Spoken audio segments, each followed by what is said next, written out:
Ulrich Zwingli, les 67 thèses réformatrices de 1523. Le 24e article. Un chrétien est libre envers les œuvres que Dieu n'a pas commandées, donc de manger en tout temps de tous les aliments.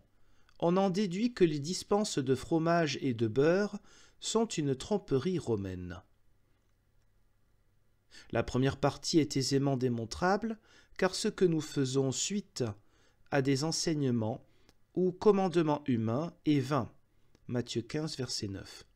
Comme cela a été suffisamment démontré à l'article 16. Mais les papistes ne s'y plient pas facilement. Ils aboutissent à ce que leur polémique est fondée sur des futilités humaines.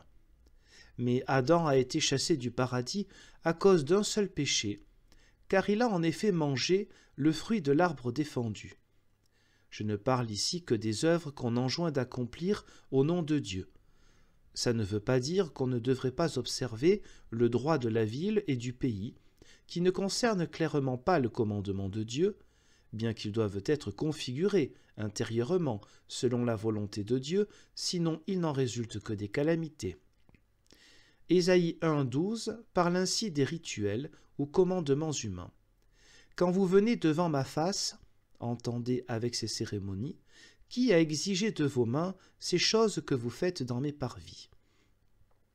Jérémie 6,20 à quelle fin m'apportez-vous de l'encens, de sabbat et le calame aromatique de pays lointains? Vos sacrifices incandescents ne me sont pas agréables, et vos victimes vivantes ne m'ont pas plu. Dieu réprimande ceux qui chargent à leur gré des fardeaux sur les épaules des humains. Matthieu 23,4. C'est pourquoi ce n'est pas pour l'homme un péché que de ne pas respecter une loi humaine si personne n'en est irrité, comme il en sera question plus loin à l'article 28. Pour moi, dire d'un commandement qu'il est humain signifie qu'il contredit le commandement et la parole de Dieu. J'ai abordé plus longuement dans une brochure la deuxième partie de l'article disant que l'homme peut manger en tout temps de tous les aliments. Par conséquent, je ne vais faire état ici que de quelques informations nécessaires. Christ dit en Matthieu 7, 18 « Rien n'est extérieur à l'homme qui, venant en lui, puisse le souiller. » Il dit ici de la nourriture qu'il n'y en a pas qui puisse souiller l'homme. J'en viendrai un peu plus loin au temps. 1 Corinthiens 8,8 La nourriture ne nous rend pas agréable à Dieu.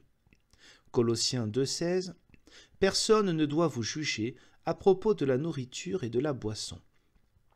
1 Timothée 4, 1-3 L'Esprit nous signifie clairement et ouvertement que dans les derniers temps, certains viendront qui se détourneront de la foi et écouteront les démons séducteurs, etc.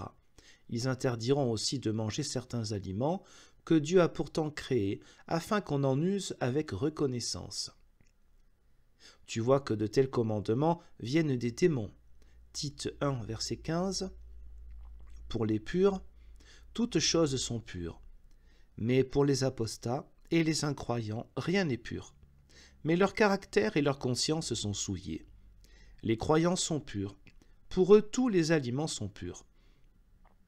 La troisième partie du précédent article, disant que la dispense de fromage et de beurre n'est qu'une entourloupe romaine, est évidente, car les papistes ont interdit certains aliments, comme ils disent, et ils ont ensuite encaissé de l'argent et les ont autorisés. Qu'est-ce donc d'autre qu'une tromperie, une fausseté et une malice? Aurait-ce été un péché que de manger toutes sortes de nourriture s'ils n'avaient pas pu les interdire? Qu'ils montrent donc où c'est interdit. Comme ils ne peuvent pas le faire, il s'ensuit qu'ils ont édicté l'interdiction de nourriture parce qu'ils voulaient de nouveau percevoir de l'argent. Ô chrétiens déraisonnables que vous êtes, combien de temps voulez-vous vous laisser enfermer dans des sacs? Pensez-vous que cela intéresse Dieu, que vous rassasiez votre faim avec de la viande de veau ou avec des chabots?